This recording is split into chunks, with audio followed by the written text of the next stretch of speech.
Si ese aplauso fue para el Señor, yo creo que podemos hacerlo mucho mejor. Gracias, Padre.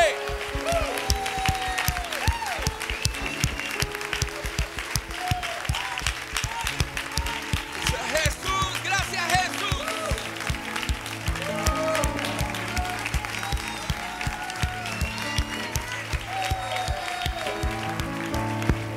Aleluya. Aleluya.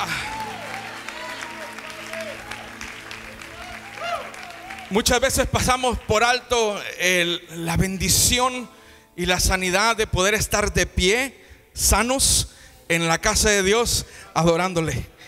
Es una bendición poder estar aquí un domingo más. Gracias, Jesús. Gracias, Jesús. Donde quiera que nos estés viendo, esta es la iglesia Cristo Viene. Está ubicada en Baytown, Texas, 15-20 minutos de la ciudad de Houston. Cuando tengas oportunidad, ven y visítanos. Los que nos están viendo por cable, antena, internet, Facebook, donde quiera que estés, mandamos una bendición para allá. La gente aquí le da un aplauso al Señor otra vez por toda esa gente que nos ve. No le cambies y espera para que veas lo que el Señor tiene para ti. Pueden tomar su lugar, hermanos.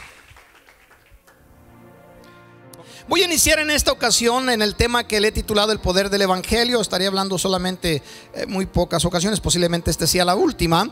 Según como el Señor me haga sentir en mi corazón.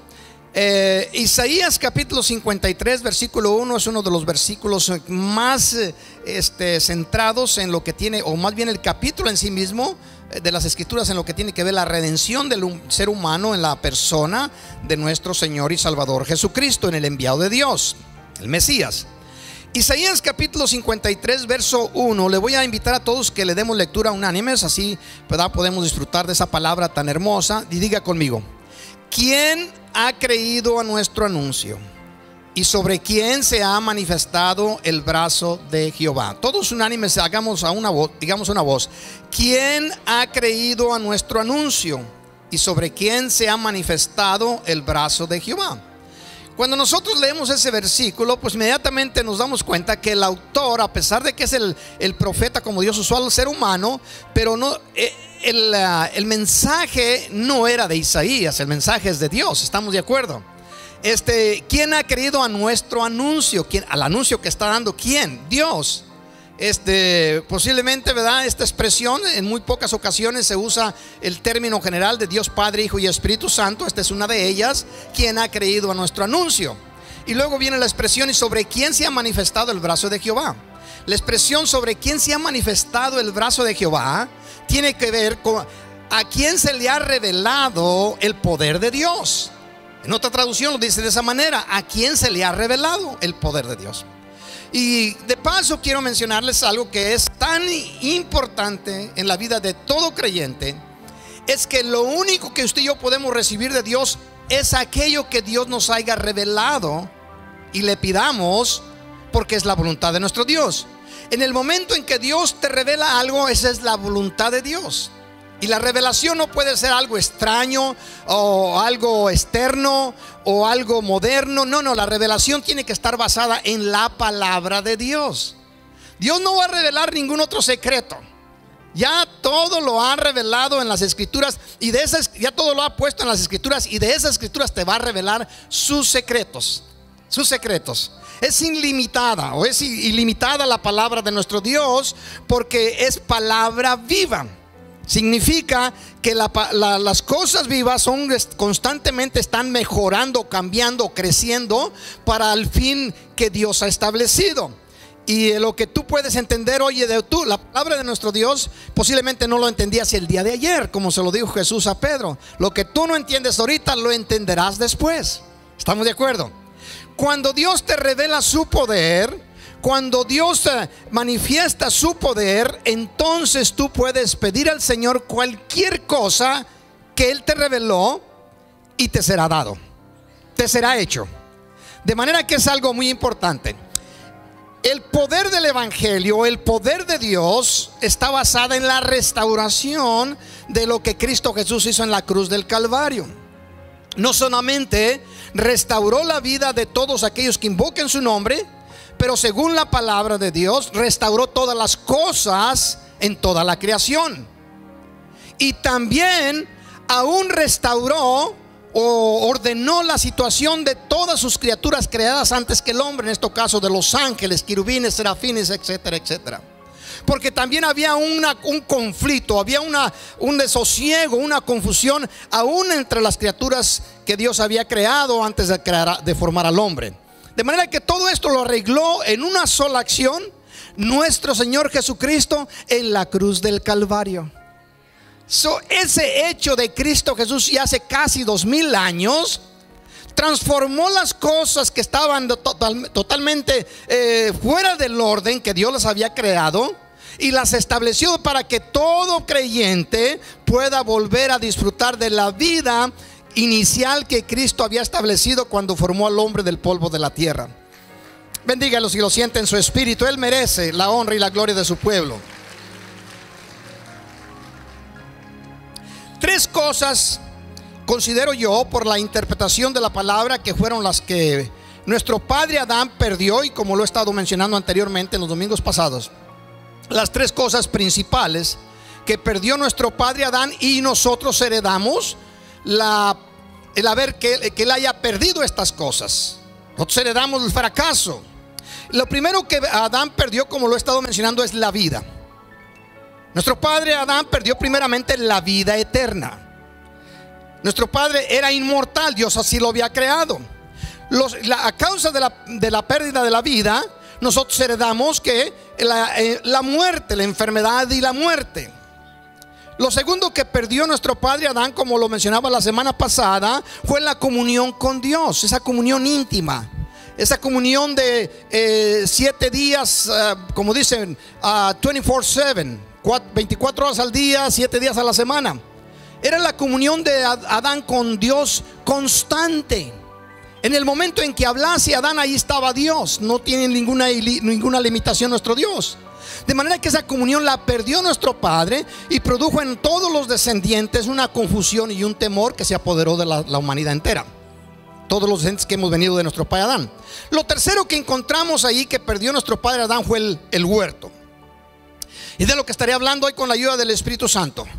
Y al perderse el huerto, trajo sobre la humanidad el hambre y la necesidad.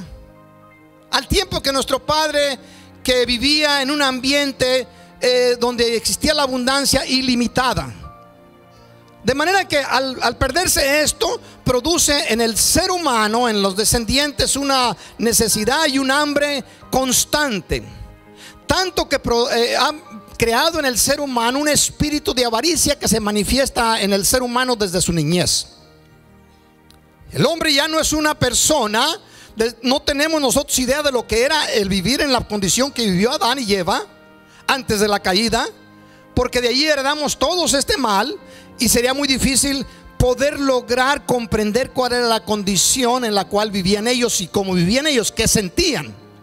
Al perderse el huerto, se perdió la abundancia, y esto produce una manifestación en el ser humano de avaricia. El apóstol Pablo lo describe de esta manera en el 1 de Timoteo capítulo 6 verso 10. Porque raíz de todos los males es el amor al dinero. Esto es el resultado de la pérdida de la abundancia que Dios había provisto para sus descendientes, para sus criaturas, para sus hijos en el huerto. Ahora, todo este proceso ha traído primeramente lo que Dios había puesto en tanto en Adán como a Eva. Todo lo contrario al trabajo inicial o a la idea inicial o al plan inicial de nuestro Dios. Ejemplo, nuestro padre Adán y Eva eran inmortales. La primera cosa que ellos eran inmortales. No podían morir. No había una opción, ninguna forma de que ellos pudiesen morir. Eran inmortales. Lo segundo, como ya lo mencioné, tenían comunión con Dios 24/7. Todos los días, a todas horas, una comunión íntima de padre a hijo, pero una comunión no solamente espiritual, sino también visual. ¿Se imagina usted lo que sería que en este momento a Cristo que está aquí en medio de nosotros lo pudiéramos ver? ¿Qué haríamos? Unos quizás nos tiraríamos al piso de temor, otros quizás correrían a ver si podían abrazarlo. Ninguno de los que nos encontramos aquí correría para salirse, ¿sí? O este servicio está aburrido, la está haciendo muy larga el pastor, me estoy aquí durmiendo, etcétera, etcétera. No, porque donde está la presencia de Dios hay una libertad incalculable. ¿Cuántos dicen gloria a su nombre?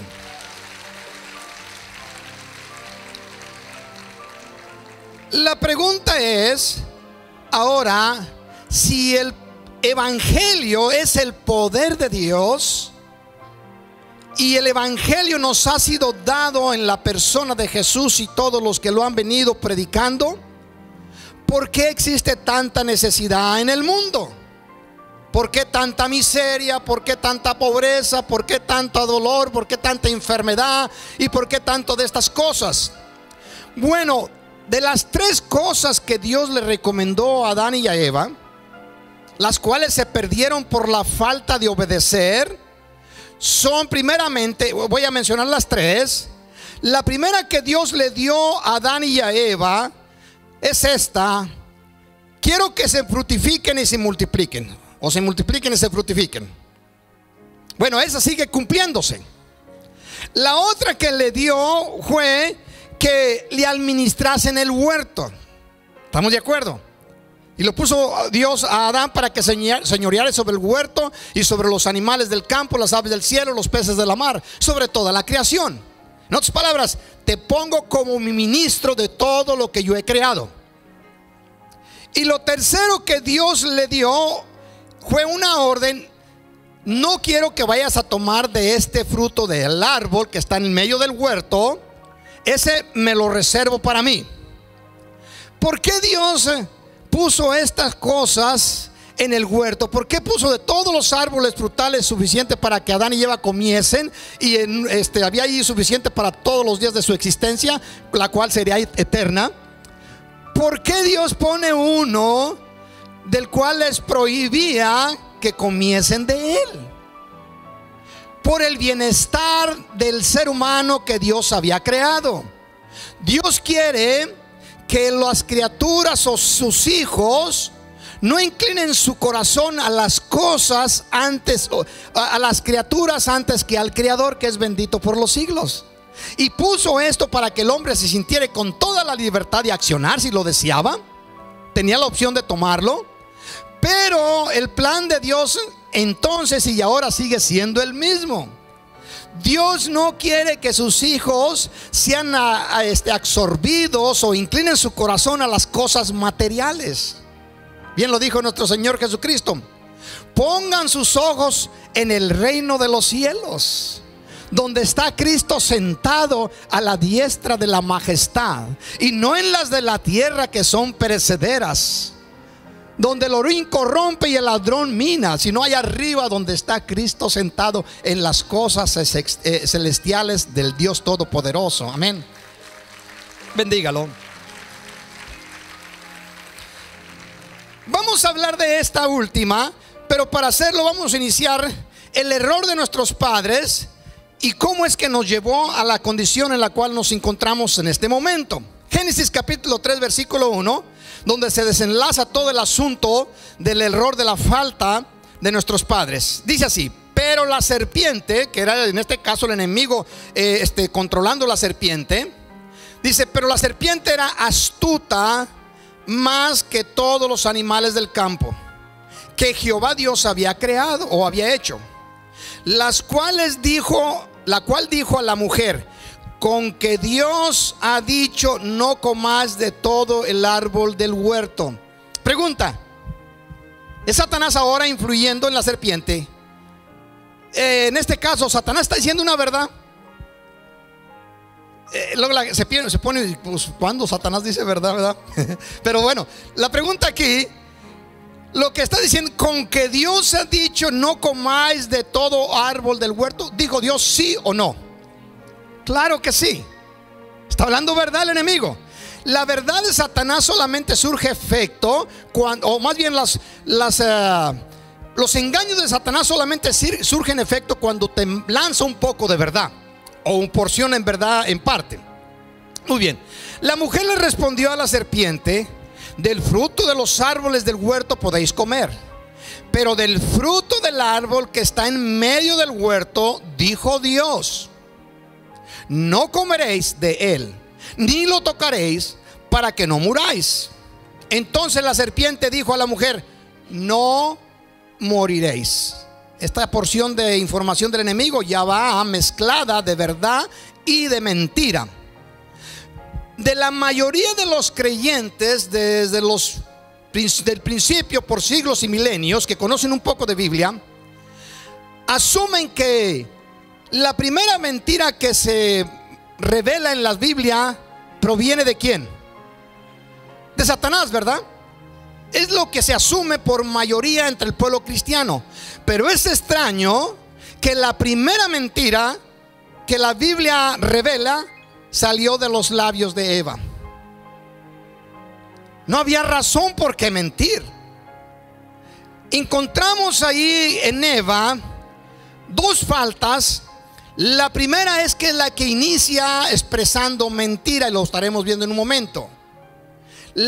Ahora, pero si mintió, entonces ¿por qué se reconoce que la caída del hombre viene por comer el fruto? Porque la mentira de Eva no surgía efecto en el plan de Dios, pues lo había hecho el pacto con Adán.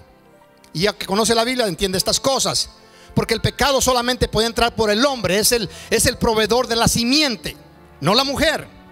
Ahora, es Eva quien expresa la primera mentira y luego comete un error crítico, garrafal, un error terrible que ella comete, y es el haberse puesto a conversar con el enemigo. Y eso constantemente acontece al creyente. Se pone a dialogar con el enemigo. No estoy hablando con Satanás, literalmente con un demonio. Estoy hablando con los que no sirven a Cristo. La Biblia nos dice por medio del apóstol Santiago: el que se hace amistad con el mundo se convierte en enemigo de Dios. Y aquí Eva comete un error terrible al empezar a conversar con Satanás. Satanás es muy astuto. No hay creyente en la faz de la tierra que le gane a Satanás en sus engaños y en su veracidad o su forma de actuar, de poder engañar o seducir al ser humano. El día de ayer mencionaba esta palabra con unos hermanos. Ni aún Salomón, con toda la sabiduría, tuvo la capacidad de resistir al enemigo. De manera que no hay hombre que le resista. Si tú te crees lo suficientemente conocedor de la Biblia y dices: a mí no me seduce el enemigo, déjame decirte que ya al expresar esas palabras está siendo seducido. Porque el enemigo es muy astuto. Y alguien decía por allá en el tiempo antiguo: más conoce el diablo por viejo que por diablo. Es solamente un dicho, pero el diablo es conocedor desde el principio. Dios lo creó con toda clase de sabiduría. Ahora, ¿cómo es que Eva lo primero que hace es hablar mentira? Ponga atención en el versículo 3, dice: no comeréis de él. ¿Y qué más dice? Ponga el versículo allí, mija, en la pantalla. Capítulo 3 de Génesis, versículo 1 al 4. Y vean en el versículo 3: pero del fruto del árbol que está en medio del huerto, dijo Dios, no comeréis de él, ¿ni qué? Ni lo tocaréis. ¿Dónde dice tal cosa? esta mujer ya le agregó. Vamos a ver cómo lo expresa el Señor en el inicio, en Génesis capítulo 2 versículos 16 y 17. Y mandó Jehová Dios al hombre diciendo: de todo árbol del huerto podráis comer, mas del árbol de la ciencia del bien y del mal, ¿qué? No comeréis, porque el día que de él comieres, ciertamente, ¿qué? Moriráis. En ningún momento Dios dijo: ni lo tocaréis.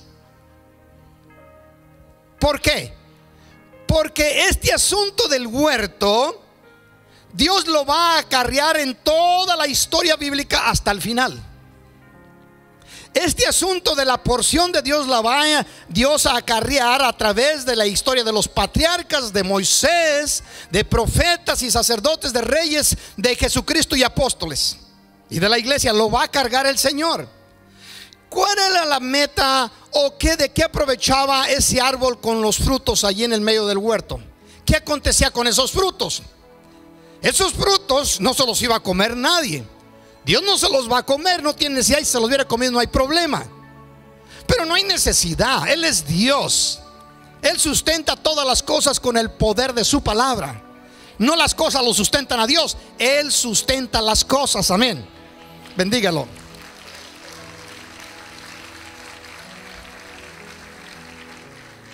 Los frutos de este árbol, hay personas que dicen: ¿de qué fruto era?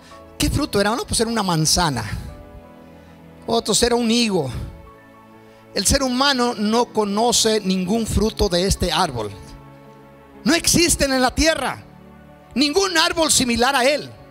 ¿Por qué? Porque inmediatamente que acontece Dios los quita de ahí. Tanto a ese como al árbol de la vida y todos los demás árboles, desaparece el huerto. Ese árbol no existe en sí como producto, existe como semilla de Satanás, pero no como producto de Dios. Ahora, lo importante de esto es que nosotros no teníamos, en este caso nuestro padre Adán no tenía por qué preocuparse. Dios tiene un árbol para él, no es que lo necesite. ¿Cuántos consideran que Dios no necesitaba frutos? Bueno, un grupo pequeño. Espero que para el final de la prédica llegue un poquito mayor de personas que lo crean. Dios no necesitaba ningún fruto, amén. De manera que le ordena a Adán y a Eva que no lo coman, porque Dios, como antes lo mencioné, quiere enseñarnos algo a nosotros, a que le sirvamos y le obedezcamos, conociendo que es por medio de él que obtenemos libertad, abundancia y vida, amén.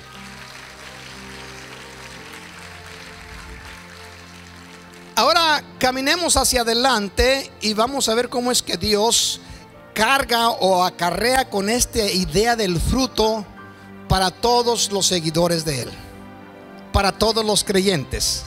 Encontramos en Levítico expresar Dios unas palabras, y lo vemos en toda la Biblia. Después estaremos mezclando el nuevo y antiguo libro o pacto de nuestro Dios, más bien testamentos como le conocemos. Levíticos capítulo 27 verso 30 y el verso 33. Y dice Dios: y el diezmo, no se va a salir nadie. Y el diezmo de la tierra, así de la simiente de la tierra como del fruto de los árboles, ¿de quién es? De Jehová es. Déselo a nuestro Dios. Acompañen a nuestros hermanos.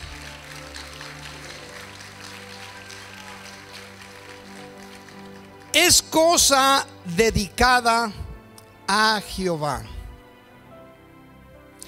Existe una respuesta para la iglesia cristiana que no ha podido asimilar y abrazar. ¿Por qué? Por un espíritu que se sembró en nosotros desde el huerto del Edén, llamado avaricia. Y creemos que los diezmos son para enriquecer a los ministros. Y los diezmos, cuando usted los entrega, es como el fruto de ese árbol. No interesa para usted o para mí si caen a la tierra y se pudren. No debe de interesar. Eso es un asunto de Dios. ¿Qué va a hacer con ellos? No se preocupe. Pídele a Dios que le dé inteligencia a sus ministros, que usen esos frutos para el bienestar del evangelio. Bendígalo a nuestro Dios. De paso le voy a mencionar algo lo que acontece aquí en la Iglesia Cristo Viene en sus términos más generales. La Iglesia Cristo Viene en los últimos años ha dedicado parte de los frutos, de esos frutos separados para Dios, que es el diezmo, para hacer dos cosas, y dos cosas bíblicas. La primera es ir y predicar el evangelio a toda criatura. ¿Por dónde? Por todo el mundo. Y aunque a usted le parezca por ahí medio aburrido o sin fruto, o qué tiene usted que ver con eso, la Iglesia Cristo Viene ya por años, aproximadamente unos 15 años, ha estado predicando el evangelio a través de los medios de comunicación. Y posiblemente usted y yo no vemos frutos de esas enseñanzas y de esas prédicas que salen a través de los medios al aire por toda la tierra para este momento. ¿Qué gano con eso yo, pastor? Pues no se trata de que ganes en sí, se trata de cumplir el propósito divino de nuestro Dios. Dios no puso a ninguno de sus hijos en la tierra para amontonar dinero y tener una cuenta abultada allí en su casa o en la iglesia. Ese no es el plan de Dios. El plan es que se predique el evangelio por toda la tierra. ¿A quiénes? A toda criatura, a chicos y a grandes, a blancos y morenos, negros, amarillos y de todos los colores que Dios nos haya hecho, porque el jardín de nuestro Dios es muy hermoso. ¿Cuántos dan gloria a su nombre? Amén. Somos las rosas más hermosas creadas por el creador del universo, la raza humana, que no hay ninguna diferencia en ninguno de nosotros. Unos chicos, otros grandes, unos blanquitos, otros morenitos, diferentes colores, pero no nos separa ante Dios. Y en sí, en la genética humana no nos separa absolutamente nada. 99.99 nos asimilamos en todo, según los científicos. Existe una insignificante porción de la genética que es la pigmentación del cuerpo, pero todos fuimos hechos a la imagen, a la semejanza de nuestro Dios. Después tomamos la de nuestro padre Adán, pero todos somos las criaturas de Dios. Y quiero decirle de paso, no existe una sola criatura en la tierra que valga más que otra. Todos, Dios nos puso el mismo valor. Y en el momento en que recibimos a Cristo, todos ocupamos y tenemos el mismo valor. Hijos del Dios Altísimo. Amén. Oh, déselo fuerte a nuestro Dios.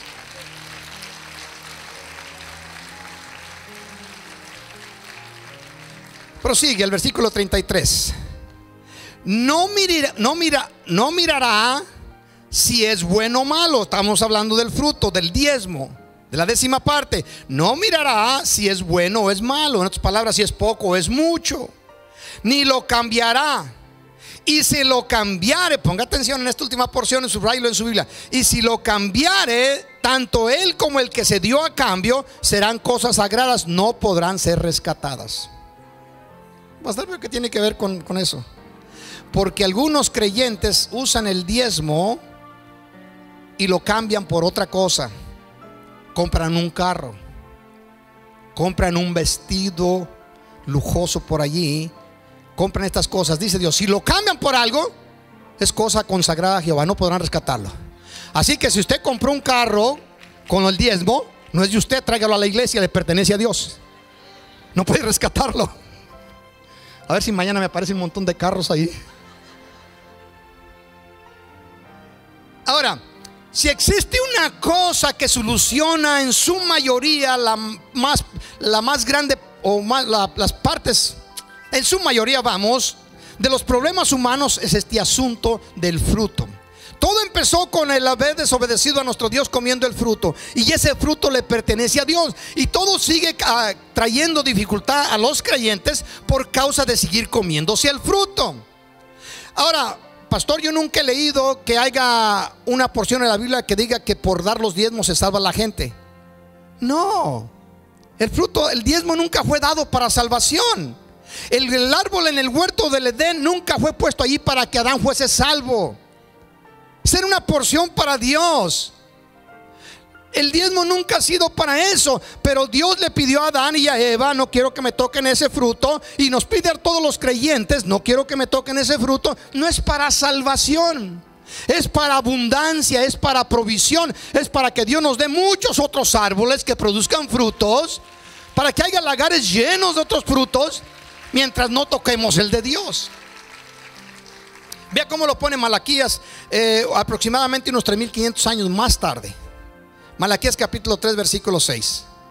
Dice así: porque yo, Jehová, no cambio. Diga usted: Jehová no cambia. Excelente. Porque yo, Jehová, no cambio. Luego dice: por esto, hijos de Jacob, no habéis sido consumidos. En otras palabras, no han sido destruidos porque yo no cambio. ¿Qué fue lo que aconteció para que Dios no destruya a los seres humanos? Hizo un pacto con Abraham, un pacto de no destruir a su descendencia. Pero la necesidad sí nos trae bastantes dificultades. Si no fuera por el pacto que Dios hizo con Abraham casi 2000 años más tarde, no habría un ser humano en la faz de la tierra. Dios dice: pero yo no cambio. Ahora, versículo 7 dice: desde los días de vuestros padres, cuando Dios les da la ley en el monte Sinaí, desde los días de vuestros padres os habéis apartado de mis leyes, de mis ordenanzas. ¿Cuántas le dio Dios a Adán y a Eva? 3. Número 1, quiero que se fructifiquen y se multipliquen. Número 2, quiero que me cuiden el huerto. Y número 3, quiero que no coman de esta porción que me pertenece a mí. Se la dejo para mí, no me la toquen. Había muchísimos árboles, muchos. Los frutos de aquellos árboles, yo creo que yo leí en una ocasión una porción que se encuentra en un libro que se le conoce, el libro de Enoch, que había una cueva que se le llamaba la cueva de la fortuna. No es bíblico esto, para que no se vaya a ir a nadie ahí creyendo estas cosas, ¿verdad? Son escritos de un historiador. Le llaman el libro de Enoch, vaya usted a saber si era de Enoch. Dice que había una cueva que se llamaba la fortuna. Cuando Dios echó a Adán y a Eva para afuera del huerto, que estos no tenían conocimiento de que se podía sentir hambre.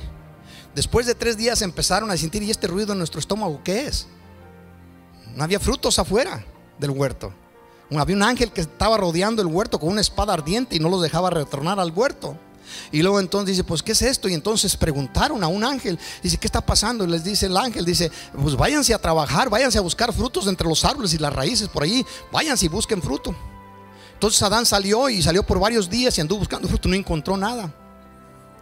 Y regresó y habla otra vez con el ángel. Le dice: por favor, dile a mi señor que nos deje entrar y que nos dé un fruto. Dice: no pueden entrar, pero les voy a traer un fruto. Dice que les trajo un higo. La historia de este cuento, de esta porción bíblica, no bíblica, esta porción del libro de Enoch. Dice que regresó con un higo, y que de ese higo comieron él y Eva por 3 días. Vaya usted a saber cómo ha gastado el higo. O una de dos: o el higo estaba muy grande, o realmente ellos comían como los pájaros, ¿verdad? Cosa que no heredamos. No he dicho nada, Ahora, es una historia de un libro escrito según los historiadores de Enoch. Dice: desde los días de vuestros padres os habéis apartado de mis leyes y no las guardáis. Les dice el Señor: Teshuva, volveos a mí y yo me volveré a vosotros. ¿Cuándo es que Dios se volvió a nosotros? En la cruz del Calvario. Regresó a nosotros. Ahora nosotros debemos de acercarnos a Él, ¿sí? Cuando le recibimos. Pero esto no puede hacer que crea una división entre nosotros. Los frutos de este árbol que Dios nos prohíbe no debe de crear una separación entre Dios y nosotros. Porque al estar cerca de Dios existe la abundancia para todas las cosas, la protección divina que solamente Dios puede dar a sus criaturas. Dice: y no las guardáis, volveos a mí, yo me volveré a vosotros. Ha dicho Jehová de los ejércitos. Me dijisteis: ¿en qué nos hemos de volver? Les dice Dios. O yo lo agrego allí. Qué bueno que preguntan: ¿en qué nos hemos de volver? ¿Sí? Podríamos decir todos nosotros en la iglesia Cristo viene: ¿en qué nos debemos de volver, pastor? Qué bueno que hace esa pregunta. No se me vaya a dormir, Versículo 8. Es decir, ya lo he leído tantas veces. Pues ya lo has leído muchas veces, ahora es tiempo que lo empieces a cumplir. Dice así: ¿robará el hombre a Dios? Pues vosotros me habéis robado. Qué conversación tan íntima, ¿verdad? Entre Dios, el Padre y los hijos. Y dijisteis: ¿en qué te hemos robado? Se estaban haciendo los desatendidos, ¿verdad? Los que no estaban entendiendo el asunto. En vuestros diezmos y ofrendas. En vuestros diezmos y ofrendas. Déjeme decirle, cuando usted ofrece, el diezmo es de Dios, pero una ofrenda es algo voluntario. ¿Pero por qué Dios la pone aquí? Porque en el momento en que tú le prometes algo a Dios, se convirtió en un compromiso sellado en el cielo. En el día que tú prometes algo, mejor es que lo cumplas. Y si no piensas cumplirlo, mejor es que no prometas. Porque Dios no dará por inocente a la persona que promete y no cumple. De manera que esto es tan importante, aceptar lo que Dios dice como esas leyes inquebrantables o infalibles. Dice: ¿en qué te hemos robado? En vuestros diezmos y ofrendas. Y viene una expresión, yo la traduzco maldecidos, ¿verdad? Porque me suena muy fuerte esa expresión, pero está en la Biblia. ¿Y cómo dice? Así como dicen ustedes: sois con maldición, porque vosotros, la nación toda, me habéis robado.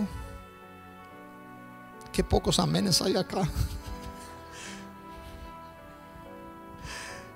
Resulta que la solución para el creyente desde el huerto hasta este momento sigue siendo la misma. En el evangelio está el poder de Dios.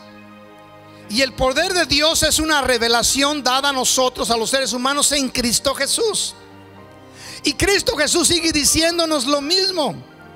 No podemos estar sirviendo a dos señores. No se crea del enemigo, no se crea de ministros y personas que por el espíritu de avaricia consideran de que no debe de ser así. Y empiezan a hablar de dos testamentos diferentes. Escúcheme, no existen dos testamentos diferentes. Existe un solo testamento, y ese lo hizo Dios con Abraham hace 4,000 años. Ese testamento lo hizo, ese pacto lo hizo Dios con Abraham. Entonces, ¿por qué existe el Antiguo y Nuevo Testamento? Porque así lo pronunciamos, pero no se pronuncia en el original así. Son dos libros, el libro primero y el libro segundo, el libro antiguo y el libro nuevo. Y todo lo divide las escrituras en Cristo Jesús. Antes de Cristo existía ese libro llamado la ley y los profetas y los salmos. Después de Cristo existen las cartas de los profetas y las revelaciones de Juan. Es un mismo testamento, es un mismo pacto, un mismo tratado para todos los nacidos de nuevo, con dos diferentes libros escritos en dos diferentes tiempos. Bendiga a nuestro Dios si lo entiende.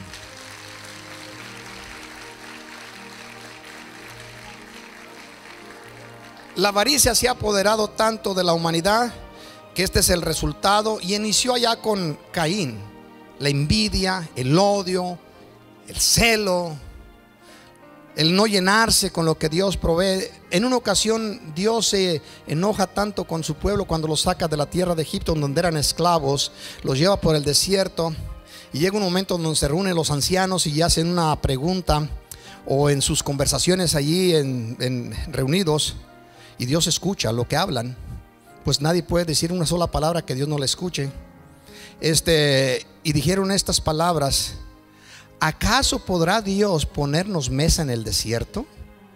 Estas palabras, pues qué poder es este que Dios tendrá la capacidad de darnos abundancia. Ponernos mesa significa, podrá ponernos banquete para comer en el desierto. Y dice la escritura que hicieron enojar su Espíritu Santo.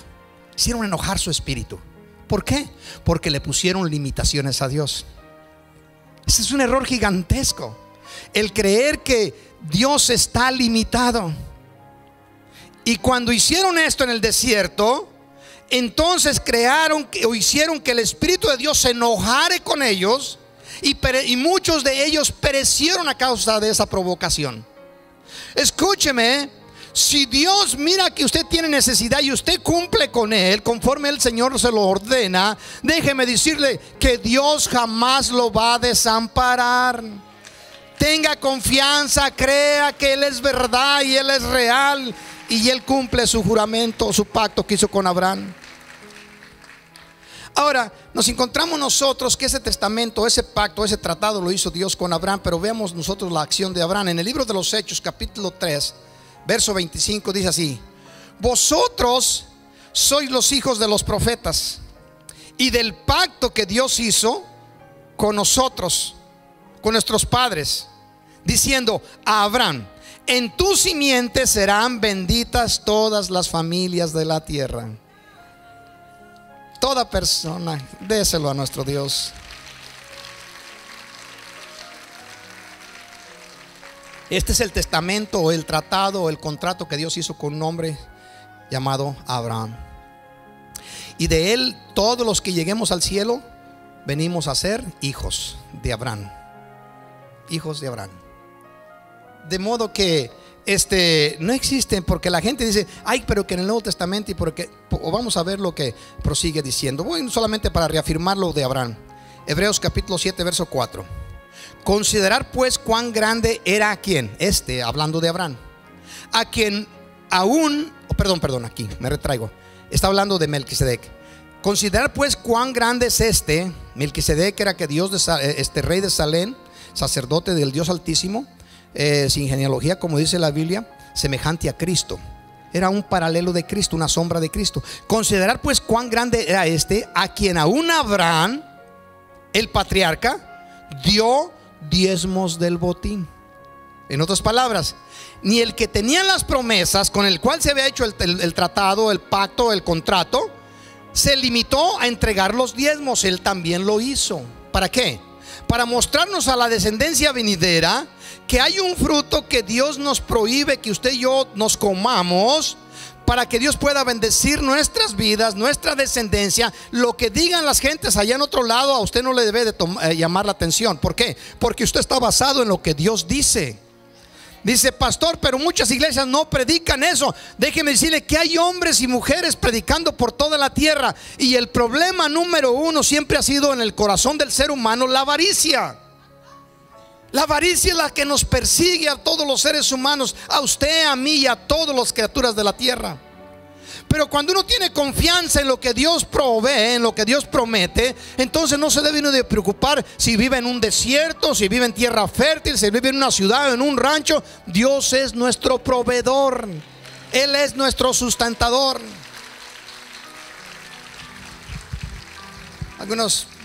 Pero hay mucha gente que no diezma y está en abundancia. No se trata de eso. Se trata de ser obediente a Dios, y Dios se encarga de darnos esa vida abundante, que no significa realmente que sean riquezas, aunque pueden existirlas. Lo importante es estar bien con Dios.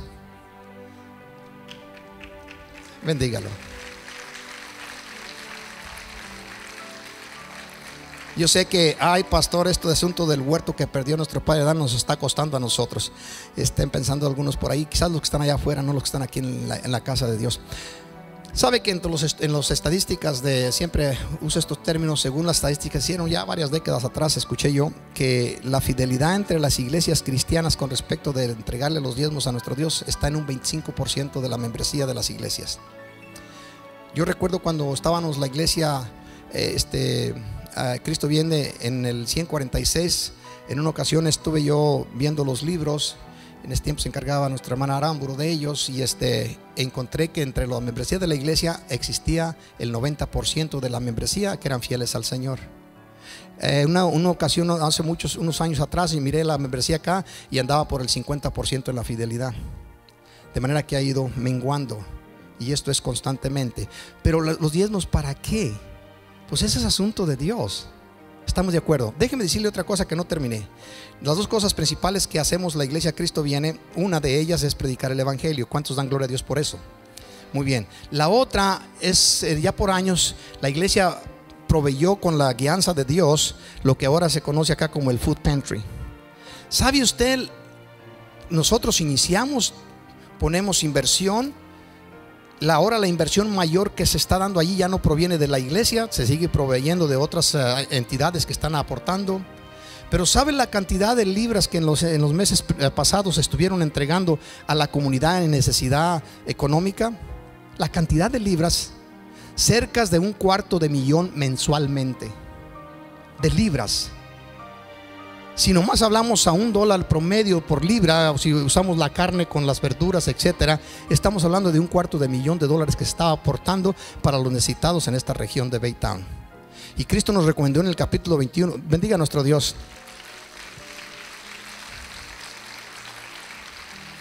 Quizás no se le toma mucho en cuenta ese asunto, pero imagínese usted, el Señor nos recomendó en el capítulo 21 del 25 de Mateo que nosotros proveyésemos para los necesitados, los que tenían necesidad de alimento, que les diéramos de comer, darle de comer. Es una de las cosas que está haciendo la iglesia. Cristo viene por la misericordia de Dios. La aportación de la iglesia Cristo viene ahora es mínima comparada a la inversión de otras entidades que están aportando. Pero a nosotros nos interesa muy poco de dónde provenga. Nosotros iniciamos con lo poquito, sembramos un poquito y el Señor se encarga de dar abundancia. ¿Sí? Es el Señor. Él se encarga. Abre tu mano, abre tu boca y yo te la voy a llenar, dice el Señor. Ahora, veamos lo que dice el Nuevo Testamento. Yo sé que el tiempo se me está yendo, pero usted no se preocupe. El día tiene ¿cuántas horas? 24, estamos usando nomás unas cuantas aquí. Mateos capítulo 23, verso 23, hablando de nuestro Señor Jesucristo en la traducción Dios habla hoy. Hay de ustedes maestros de la ley y fariseos, porque algunos dicen es que el Antiguo Testamento dice, y esto ya es en el Nuevo Testamento, hay de ustedes, el nuevo libro, hay de ustedes maestros de la ley y fariseos hipócritas, que separan para Dios la 10ª parte de la menta, del anís y del comino. ¿Por qué dice Dios estas cosas? ¿Qué de las otras cosas? Porque estas eran las más insignificantes de la producción del pueblo de Israel. Eran de las cosas más pequeñitas que producían. ¿Sí? No dijo del ganado, no dijo todas las cosas, porque está hablando, si aún hasta lo más insignificante ustedes apartan para Dios. Dice que separan para Dios la 10ª parte de la menta, del anís y del comino, pero no hacen caso de las enseñanzas más importantes de la ley, que son la justicia, la misericordia y la fidelidad. 3 cosas. Estas son primeras. Dice, esto es lo que deben de hacer sin dejar de hacer lo otro. En otras palabras, primeramente actúen con misericordia, actúen con justicia y sean fieles.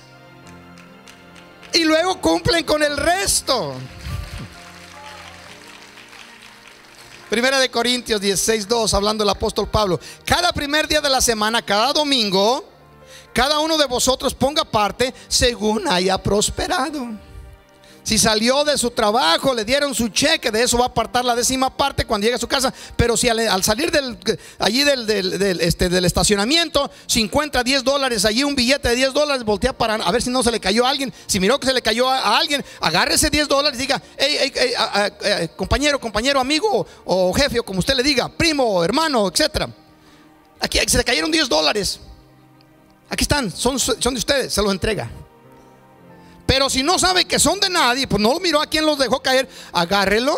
Cuando llegue a su casa y haga la repartición de todo lo que van a estar negociando, administrándole los bienes a Dios, responsabilidad que Dios le dio a Adán en el huerto, también se la da a usted. Y ponga de esos $10 que se encontró allí, ponga $1 aparte. ¿Sí? Si su papá o su mamá o su hermano o su hijo le dieron $50, ponga 5 aparte. Algunas personas se me han acercado y me dicen, pastor, ¿y cuánto es el diezmo? La 10ª parte de lo que usted recibe en sus manos. ¿Y qué es la 10ª parte? Porque algunos tienen universidad, pero la multiplicación con los diezmos se les complica bastante. Según hayan prosperado. Y luego dice, guardarlo para que cuando yo llegue no se recojan ofrendas especiales o otras ofrendas, ¿verdad? ¿Por qué? Porque si todo el pueblo de la iglesia cristiana en cualquier congregación que exista se entregasen los diezmos completamente, no habría necesidad de ofrendas especiales. Porque con eso Dios ha provisto que se solucionen todas las necesidades de todas las congregaciones en toda la faz de la tierra. Dios es inteligente, es sabio, Él sabe lo que está haciendo. Cuánto le damos gloria, porque si hay alguien conocedor de la administración es Dios. Algunos siguen diciendo, no me convence, pastor, yo sigo en lo mismo. Hay personas que dan sus diezmos no porque sean, voy a ponerlo de esta forma y no, espero que no suene un poco fuerte. Los creyentes que entregan sus diezmos no los entregan porque sean gente de poco conocimiento. Los entregan porque son obedientes. Las personas que no entregan sus diezmos no es porque sean gente muy conocedora. No los entregan porque son ávaros. ¿Sí me expliqué? El que los entrega por obediencia. El que no los entrega, no los entrega por avaricia. Y le puedes dar interpretaciones y puedes irte con los teólogos más grandes, sigue cayendo en el mismo problema. Raíz de todos los males es el amor al dinero. Punto y aparte. Lo que dice Dios es real y no está ahí para que sea interpretado o se lleve a una junta y se salga con una respuesta que el concilio acordó. No, es lo que dice Dios. Ahora, si la gente no lo hace, recuerda que este problema del fruto de Dios que Dios aparta para él es con el fin de prosperarnos, librarnos del enemigo, de enfermedades, de accidentes, de ataques de toda clase del enemigo, el proteger a nuestra descendencia para que podamos nosotros expresar con claridad las palabras que Dios dice de respecto a sus descendientes. No hay justo desamparado ni su simiente que mendigue por pan. Tus hijos tendrán abundancia, serán prosperados, harán gracia en medio de la sociedad. ¿Por qué? Porque Dios lo ha dicho. Le va a parecer muy extraño, lo he dicho en muchas ocasiones, pero lo voy a mencionar mientras se prepara el grupo.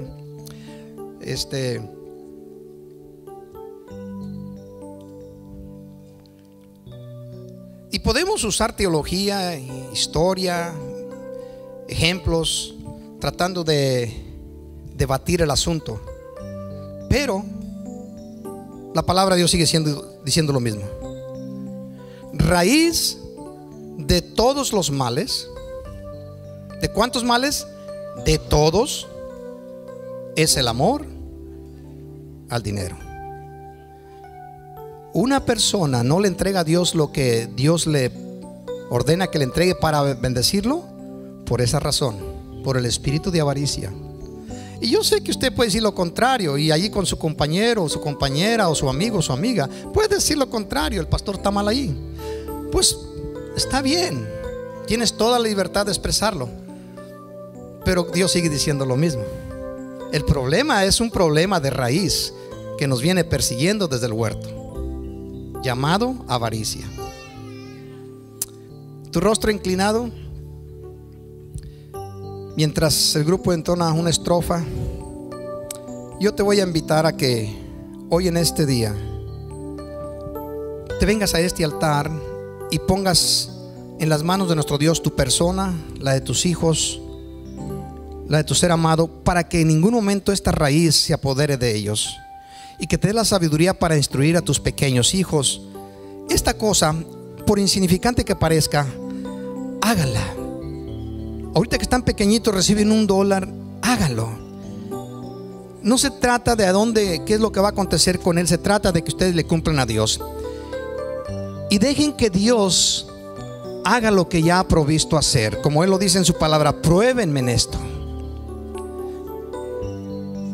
Yo sé que algunos tienen grande dificultad, posiblemente no en esta congregación, posiblemente a través de los medios. Pero déjame decirte, si crees en el mensaje de la Biblia, tienes que creer que lo que Dios dice es real. De que Dios no puede estar o debe estar ahí tratando de confundirnos a nosotros. Una de las expresiones que yo abracé desde el inicio es esta: Dios no cambia. Él es el mismo de ayer, de hoy y por los siglos. ¿No crees que a aquellos antiguos les demandó cosas más difíciles que a ti y que a mí? No, sigue siendo lo mismo. Dios no es injusto con nadie. De la forma que salvó a los antiguos, nos salva a nosotros por la gracia, por la infinita misericordia de Dios.